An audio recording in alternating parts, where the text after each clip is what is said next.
The more hits we play, the more hits we get. URLradio.net. Stacey Sturm. And in the studio with me today, I have two very special guests. We have Governor of North Dakota candidate Ryan Taylor, and we also have Desperate Housewife star James Denton. This is so bizarre. And I'm running for nothing. So now I have to ask, what?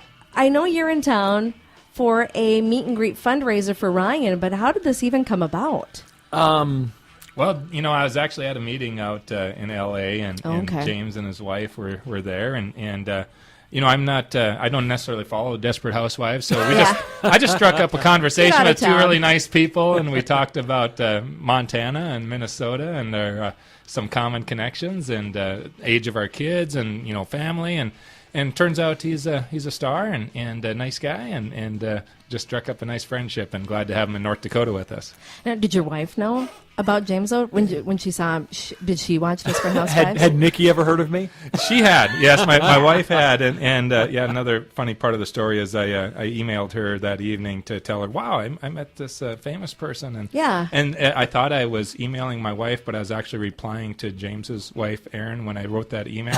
You were not. You got to be making this up. Serious. But that's just how really nice these people are. His wife said, "Oh, that's no problem. That's really funny." It's genuine people. Well, it's also a certain guy that can accidentally send an email to somebody, about somebody else, and they don't have to be embarrassed because it was very nice, very honest, and so he didn't have anything to worry about. But it was a thing. I was there speaking for the sort of advocacy for the arts with the Creative Coalition. Okay. Tim Daly and a bunch of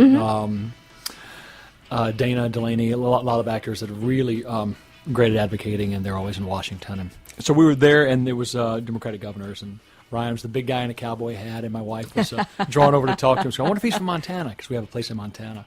Where? I don't want to ask you. I'm originally from Montana, too. We live southwest corner, near Yellowstone. Okay. Well, we go out to Big Sky sometimes, but I'm originally from, Miles City area. I can't afford Big Sky. No. It's Livingston. You can't afford Big Sky. I can't afford Big Sky. What the hell was I doing there? No, I can afford it Radio for about pays well. 2-3 days is what I can afford it for. Yeah, so anyway, we started talking to Ryan, and while I was having to do my thing, my wife talked to him for half an hour and said, we've got to help this guy get elected.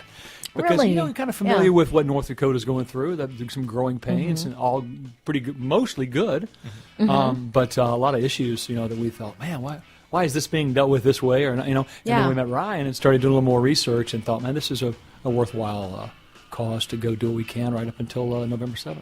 So you approached him and said, we'd really like to help you out? Is that what you did? Pretty much. My wife did. Yeah, we kind of been back and forth and had opportunity to do that in Fargo and Grand Forks and now Bismarck tonight. And just tickled to be able to show him a little bit more of our state. So when he approached you, did you think, this is the most surreal, weirdest thing ever, that James Denton's going to campaign for me? He would have thought it was weird if he knew who I was. Exactly. I was just some guy. I was some random guy whose wife was flirting with him for some reason. Because he's a cowboy. Yeah. That's right. It's just like Miles City, it's all about the cowboys. Yeah, the buck and horse sale gets him every time. Yeah. So what are your big plans for the state if you get elected, Ryan? What's the first thing you want to do? Well, there's a number of things. We have all this opportunity in front of us with the energy boom in this state, but I know that we can handle it much better than we are today.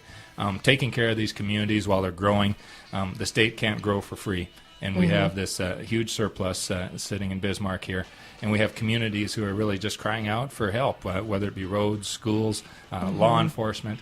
And protect the quality of life here. Those of you who have moved to North Dakota and those like myself who've spent our entire life here, fourth generation, we're here because of the quality of life. And I think we define North Dakota by its sense of community, not by the size of its budget surplus. And it's going to take leadership to use that surplus in this moment in time smartly, to make the right investments so that we still have that quality of life. Now, coming from around that area, does it concern you that residents have had to sort of pack up and move because they can't afford to live in a lot of those places? Well, absolutely. Our ranch is just east of the patch, actually, but my wife is from the heart of it, right there in the Watford City area.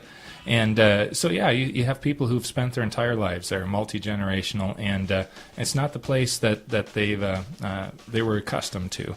There's we want to make sure people still have that sense of safety, that they can still afford to live in their homes with the skyrocketing costs and inflation within rentals and home values. And, we can do it. It's just going to take leadership. And I think the other thing we need to do as we travel around the state, and this is a statewide issue, with this one-time harvest, where are we going to put those dollars so that we have an economy after the oil is gone? As much as we're glad to have it when it's here, it will run out at some point. And then what are we left with? We're left with the children that we've educated today, the workforce that we've created, and industries that we never gave up on, like agriculture, but that we also welcome, whether it's technology, aerospace, all these other areas. Let's not forget that we still have a tourism industry in the state that needs to be held up as well through all this. That's a big question. This is a big concern I have, is since that area is so busy right now, one of our biggest tourist areas is the Badlands in Medora. Yeah. I worry about what's going to happen. A lot of people I've talked to that typically go down there for the summer didn't want to go down there this summer.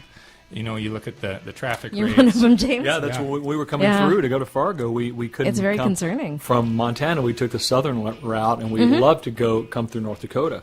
And there were no hotel rooms, motel rooms, or and then you read about not that it's an epidemic, but the crime is certainly an issue that it wasn't before.